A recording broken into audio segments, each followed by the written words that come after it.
మిత్రులారా ఏ mic success set చేసుకోండి. పూలు వేయకండి అమ్మ, కందాలు పడుతున్నాయి. జర్రసేపు మాట్లాడియండి, పూలు వేయకండి. జర్ర సావధానంగా వినండి, నన్ను 2 నిమిషాలు మాట్లాడాలి. పూలు వేయకండి అమ్మ, కందాలు పడుతున్నాయి. పూలు వేయద్దు. మళ్ళీ మాటలు అయిపోయినాక ఊరు దాటే వరకు పూలే. మిత్రులారా, ఈ హుజూర్ నగర్ ఉప ఎన్నిక ఆషామాషి ఉప ఎన్నిక కాదు. ఈ ఉప ఎన్నిక ఆషామాషి ఉప ఎన్నిక కాదు. ఈ హుజూర్ నగర్ ఎన్నిక మీకే పరిమితమైన ఎన్నిక కాదు. ఈ హుజూర్ నగర్ ఎన్నిక తెలంగాణ సమాజం, ఆంధ్రప్రదేశ్ మొత్తం, హుజూర్ నగర్ ప్రజలు ఇవ్వబోయే తీర్పు కోసం ఉత్కంఠతో ఎదురు చూస్తున్నారు. ఇవాళ 2వసారి కేసీఆర్ ముఖ్యమంత్రి అయిన తర్వాత తెలంగాణ రాష్ట్రంలో ప్రజలు ఆత్మగౌరవంతో బతికే పరిస్థితులు లేవు. ఇవాళ అహంకార పూరిత ధోరణితోటి నాకు 88 సీట్లు ఇచ్చిండ్రు, ఇంకో 12 కాంగ్రెస్ ఇంట్లో దొంగతనం చేసిన 100 మంది సన్నాసుల్లో దొడ్లో ఉన్నారు. ఇక నేను ఎవరికి వినాల్సిన అవసరం లేదని చెప్పి ఇవాళ చంద్రశేఖరరావు గారు విర్రవీగుతున్నారు.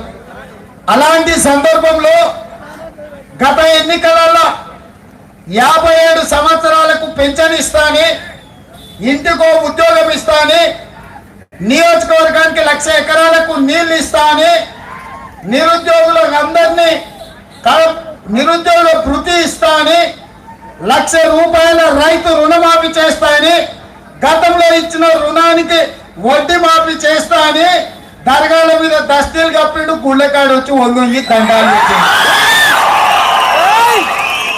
నేను అడుగుతున్న ఇవాళ పాలకేడు రైతులను, అయ్యా మీకు 1,00,000 రూపాయల రుణమాఫీ జరిగిందా? మీ ఇంట్లో పిల్లగానికి నౌకలు వచ్చిందా? లేకపోతే మీ ఇంటింటికి నల్లు వచ్చిందా?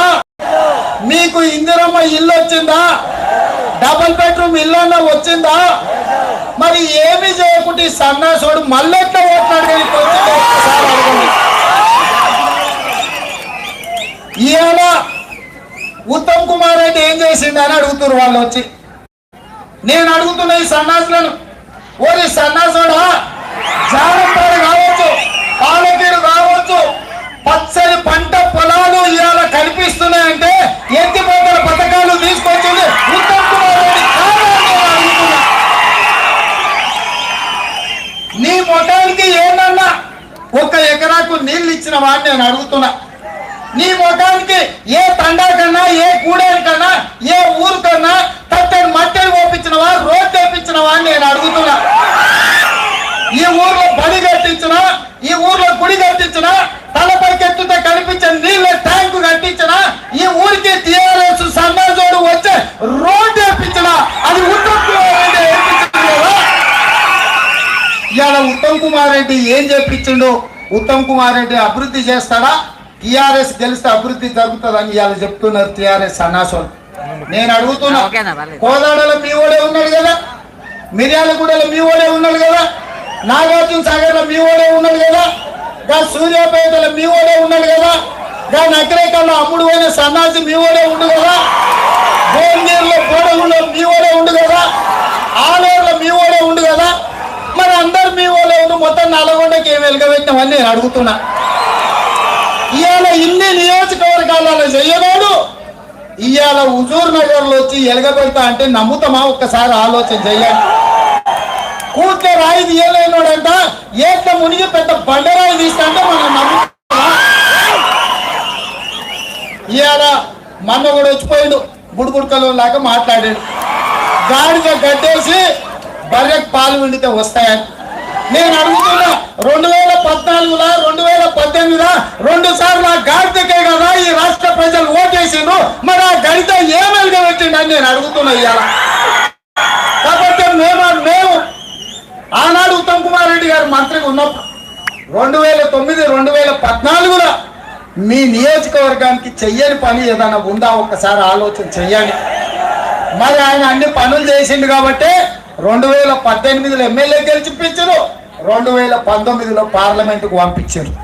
ఇవాళ మీరు 15,000 మెజారిటీ ఇచ్చి పార్లమెంటుకు పంపించారు కాబట్టి ఇవాళ కేసీఆర్ జుట్టు మీ చేతికి వచ్చింది. ఉత్తమని రాజీనామా చేయవట్టే కదా ఇవాళ కేసీఆర్ జుట్టు మీ చేతికి దొరికింది. మరి మీ జుట్టు మీ చేతికి దొరికినప్పుడు వదిలేసి మళ్ళీ పట్టుకుంటే కేసీఆర్ దొరుకుతాడా? తాజ్పాను తోక దొరికితే ఊకుంటారా? పడగ మీద కొట్టాలి. తాజ్పాము లాంటి కేసీఆర్ ఇప్పుడు మీకు దొరికింది కాబట్టి పడగ మీద కొట్టే అవకాశం రాష్ట్రంలో ఎవరికి రాలే, హుజూర్ నగర్ వాళ్ళకి వచ్చేది. ఇవాళ కొడంగల్ గదే చెప్పిండు రేవంత్ రెడ్డిని ఓడగొట్టి అభివృద్ధి చేస్తాను, నల్గొండల గదే చెప్పిండు కోమటిరెడ్డిని ఓడగొట్టి అభివృద్ధి చేస్తాను, జగిత్యాల గదే చెప్పిండు జీవన్ రెడ్డిని ఓడగొట్టి అభివృద్ధి చేస్తాను, నాగార్జున సాగర్ల జానారెడ్డిని గదే చెప్పిండు ఓడగొట్టి అభివృద్ధి చేస్తాను, దామోదర్ రాజనరసింహని ఓడగొట్టి అభివృద్ధి చేస్తా అన్నాడు, గీతారెడ్డిని ఓడగొట్టి అభివృద్ధి చేస్తా అన్నాడు. ఇవాళ ప్రతి దగ్గర టీఆర్ఎస్ ఎమ్మెల్యే ఉంటే అభివృద్ధి జరుగుతుంది. ఇవాళ ప్రభుత్వం పార్టీ ఎమ్మెల్యే ఒక్కడే ఉండాలని అన్నారు. నేను అడుగుతున్న ₹1,00,000 రుణమాఫీ చేస్తా అంటే ఉత్తమాన్ని వద్దన్నాడా? అన్నాడా? మీకు ఇంటికి ఉద్యోగం ఇస్తా అంటే మేము వద్దన్నామా? మీ ఊరికి లేకపోతే మీ ప్రాంతానికి ఏమైనా గుడో పడో కట్టిస్తామంటే మేము వద్దన్నామా? ఎందుకు కట్టిస్తలేడు? మరి మళ్ళీ ఇవాళ హుజూర్ నగర్లో చేస్తే చేసేదేందో ఒక్కసారి ఆలోచన చేయాలి. ఇక ఆయన ఎన్నికలప్పుడు మళ్ళా చెప్పిండు ఎత్తిపోతల పథకాలు తీసుకొస్తా తెలంగాణకని. నేను అనుకున్నా ఎత్తిపోతల పథకం అంటే మీకు ఎట్లయితే ఈ ప్రాంతంలో ఉత్తమని చేసిన ప్రాజెక్టుల లాగా అనుకున్నా, కానీ కేసీఆర్ ఎత్తుడు పోసుడు పథకం తీసుకొచ్చారు. అవునా? ఏమైనా ఊర్లో 12 ఏళ్ల పిల్లగాడు కూడా ఎత్తుడు పోసుడు చూసినామా ఎప్పుడన్నా తెలంగాణలో? ఇవాళ 12 ఏళ్ల పిల్లగాడిని కూడా ఎత్తుపోసుడు పథకం నేర్పిండు కేసీఆర్ వచ్చి. ఉత్తమైన నీళ్లు తీసుకొస్తే కేసీఆర్ మందు తీసుకొచ్చాడు. మేము బళ్ళు తీసుకొస్తే మేము వాడు బార్లు తీసుకొచ్చాడు. అవునా? ఇవాళ మేము తండాల గూడాలలో ప్రతి కిలోమీటర్కు ప్రాథమిక పాఠశాల, ప్రతి 3 కిలోమీటర్లకు ప్రాథమిక ఉన్నత పాఠశాల, ప్రతి 5 కిలోమీటర్లకు హై స్కూలు, ప్రతి మండలానికి జూనియర్ కాలేజు, ప్రతి రెవెన్యూ డివిజన్కి ఇంజనీరింగ్ కాలేజు, ప్రతి జిల్లాకు మెడికల్ కాలేజు ఆనాడు కాంగ్రెస్ టీడీపీ పార్టీని తీసుకొస్తే ఇవాళ తండాల్లో ఉన్న బళ్ళని మూతపడ్డ మా లంబాడి సోదరులందరూ ఆలోచన చేయదు. మీ పల్లెలు చదువుకుంటే ప్రశ్నిస్తారని మీకు చదువును దూరం చేసింది. ఇవాళ రైతులు వ్యవసాయం చేసుకొని రుణమాఫీ జరిగితే కాలు మీద కాలేసుకొని కూర్చుంటారని రుణమాఫీ చేయకుండా ఇవాళ మీ పాస్ పుస్తకాలు బ్యాంకులలో ఇరుక్కున్నాయి. మరి ఇట్లాంటి పరిస్థితుల్లో టీఆర్ఎస్ వాళ్ళకి పొద్దుపూట వచ్చే ముఖం లేదు. ఎందుకంటే నిన్న మధ్యాహ్నం చూసారు కదా, తుంపర పడ్డది. ఎంత పడ్డది? సాంపి చల్లంత పడ్డది. సాంపి చల్లని నీళ్లు పడితేనే కేసీఆర్ సభ రద్దయిందంట. ఓ వర్షం వచ్చిందంట, సునామీ వచ్చిందని ఆ సన్నాసి చెప్తున్నాడు. వచ్చిందా? నేను హుజూర్ నగర్లో సునామీ వచ్చిందా? తుఫాను వచ్చిందా? వర్షం వచ్చిందా? సాంపి చల్లని అన్నీ వచ్చినాయి. ఇంటి ముందర మా అక్కలు చెప్పాలి, ఇంటి ముందర సాంపి చల్లితే ఎంత ఉంటుందో గంటనే వచ్చింది. ఎందుకు రద్దు చేసుకున్నాడు? మొఖం చెల్లక రద్దు చేసుకున్నాడు. వచ్చి ఏం చెప్పాలో తెలియక రద్దు చేసుకున్నాడు.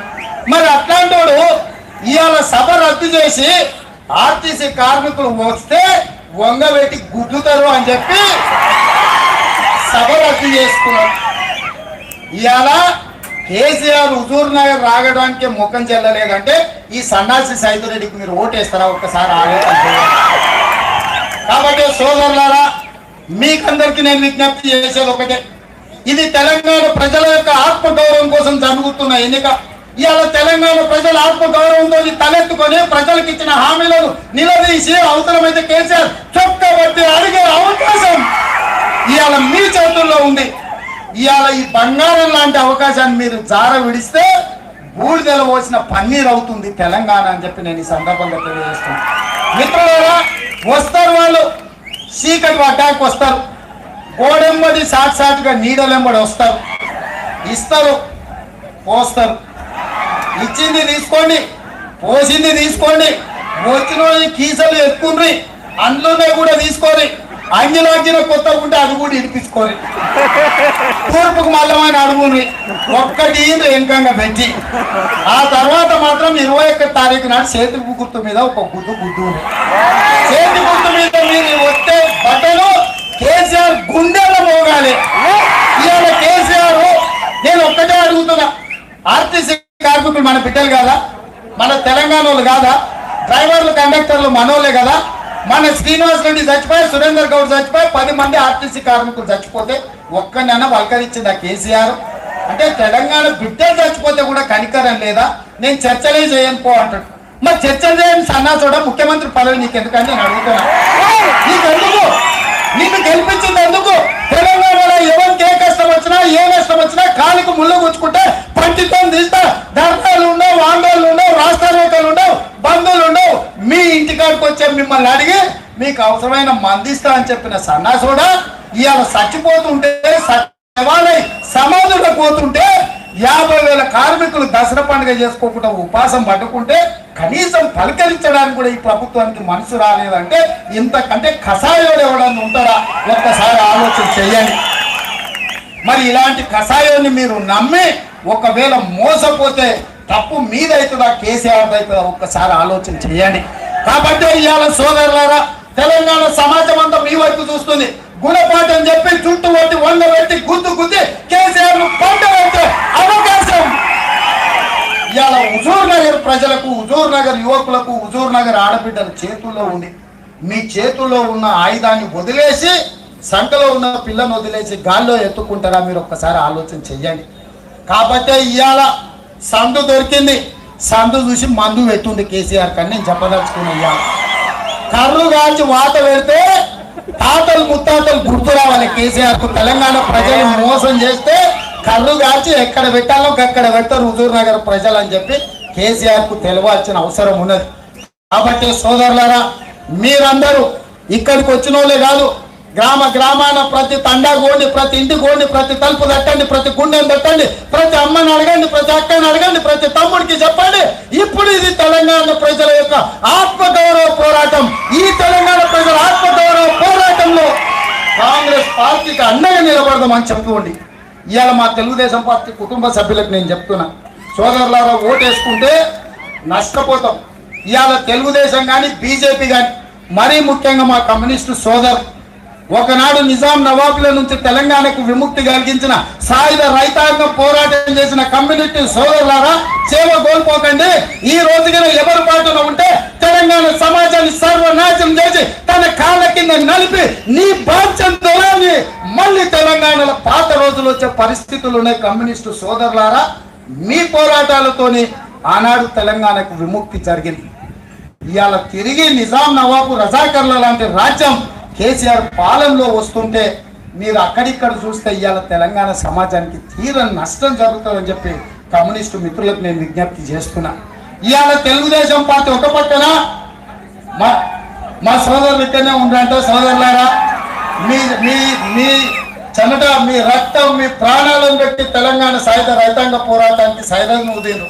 తెలంగాణ ఉద్యమాన్ని ఊపిరి ఊదింది మీరు.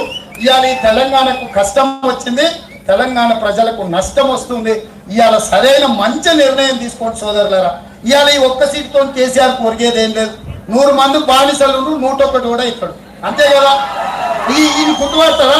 గెలిచిన రోజు ఒకరోజు బొకే ఇచ్చినప్పుడు ప్రగతి భవన్లకు రాణిస్తాడు, తర్వాత గేట్ దగ్గర కూడా రానియరు. గేటు బయట ప్రగతి భవన్ లో ఉన్న కుక్కకున్న విలువ కూడా గేటు బయట మీ సైదురెడ్డికి ఉండదని చెప్పి నేను సందర్భంగా తెలియజేస్తాను. కాబట్టి ఇవాళ మనం చీలిపోతే, మన ఓట్లు చీలిపోతే మనం కూలిపోతాం. ఇవాళ ఓట్లు చీలొద్దు. నేను మా మిత్రులకు విజ్ఞప్తి చేస్తున్నా, భారతీయ జనతా పార్టీలో తిరిగే యువకులకు నేను విజ్ఞప్తి చేస్తున్నా. అయ్యా, మీరు ఊకుంటే 3,000 వస్తాయి, మీరు కొట్లాడితే 6,000 వస్తాయి. దీంతో ఏమన్నా మీరు జెండా ఎగురుతుందా? కానీ 3,000 6,000 మీరు చీలిస్తే ఇవాళ కేసీఆర్ కు 12,000 లాభం జరుగుతుంది. ఇవాళ తెలుగుదేశం పార్టీ మిత్రులకు విజ్ఞప్తి చేస్తున్నా, ఇవాళ తెలుగుదేశం పార్టీని తెలంగాణలో లేకుండా చేసి ఆ జెండానే కనిపించకుండా చేసిన కేసీఆర్ ను ఇవాళ గుణపాఠం చెప్పే అవకాశం వచ్చింది. నిజంగానే తెలుగుదేశం గెలుస్తుంది అనుకుంటే ఓటేస్తే తప్పులేదు. కానీ ఇవాళ తెలుగుదేశం ఓటేసుకుంటే కాంగ్రెస్ కు నష్టం జరుగుతుంది, కేసీఆర్ కు లాభం జరుగుతుంది. తెలంగాణలో పసుపు పచ్చ జెండానే ఉండొద్దు, పేదోనికి అండగా ఉండొద్దు అని తెలుగుదేశం పార్టీ జెండాను పునాదులతో పెకిలిస్తా అని శపథం చేసిన కేసీఆర్ కు గుణపాఠం చెప్పే సందర్భం వచ్చింది. కాబట్టి సోదరులారా, ఈ ఒక్కసారి కాంగ్రెస్ పార్టీకి అండగా నిలబడండి. ఇది కాంగ్రెస్ కోసం చెప్తలేను, నేను తెలంగాణ సమాజం కోసం చెప్తున్నా, తెలంగాణ యువకుల కోసం చెప్తున్నా, తెలంగాణ విద్యార్థుల కోసం చెప్తున్నా, తెలంగాణ నిరుద్యోగ యువత కోసం చెప్తున్నా, తెలంగాణ అమరవీరుల కోసం చెప్తున్నా, తెలంగాణ రైతాంగం కోసం మీకు చేతులెత్తి దండం పెట్టి నేను విజ్ఞప్తి చేస్తున్నా. మీరందరూ అండగా ఉండండి. ఈసారి కాంగ్రెస్ పార్టీని గెలిపించండి. ఈ ఒక్క ఎన్నిక తెలంగాణ ప్రజల యొక్క ఆత్మగౌరవాన్ని నిలబెట్టే ఎన్నిక. ఈ ఎన్నికలలో ఒకవేళ అనుకోకుండా ఏదైనా జరిగితే 4 కోట్ల మంది ప్రజలు ఆ కేసీఆర్ కుటుంబంలో ఉండే 4 దగ్గర మనం బానిసలుగా బతకాల్సిన పరిస్థితి వస్తుంది. అవునా కాదా? ఒక్కసారి ఆలోచన చేయండి. సాయుధ రైతాంగ పోరాటం చేసినట్టు నల్గొండ గడ్డ బానిస బతుకులను ప్రోత్సహిస్తుందా? ఒక్కసారి ఆలోచన చేయండి.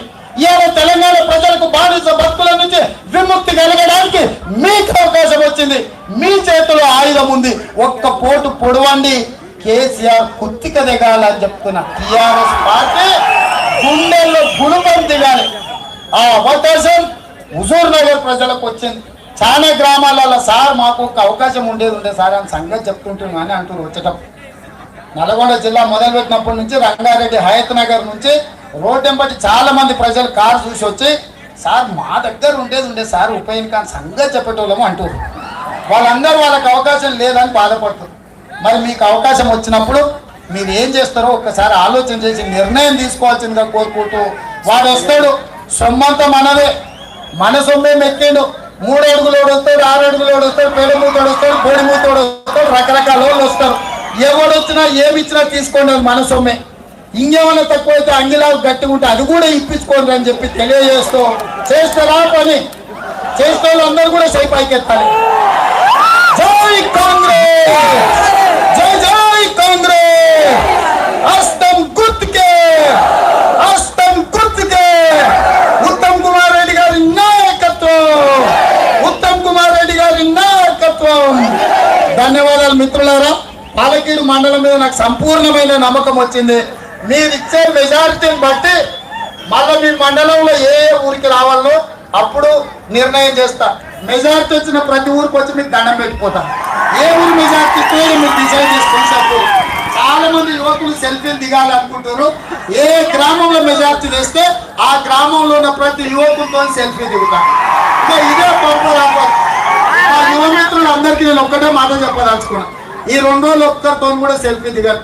ఏ గ్రామంలో అత్యధిక మెజార్టీ తెస్తే ఆ గ్రామ యువకులతో సెల్ఫీ దిగుతాను. ఈ సందర్భంగా తెలియజేస్తూ మీ అందరి దగ్గర సెలవు తీసుకుంటున్నా.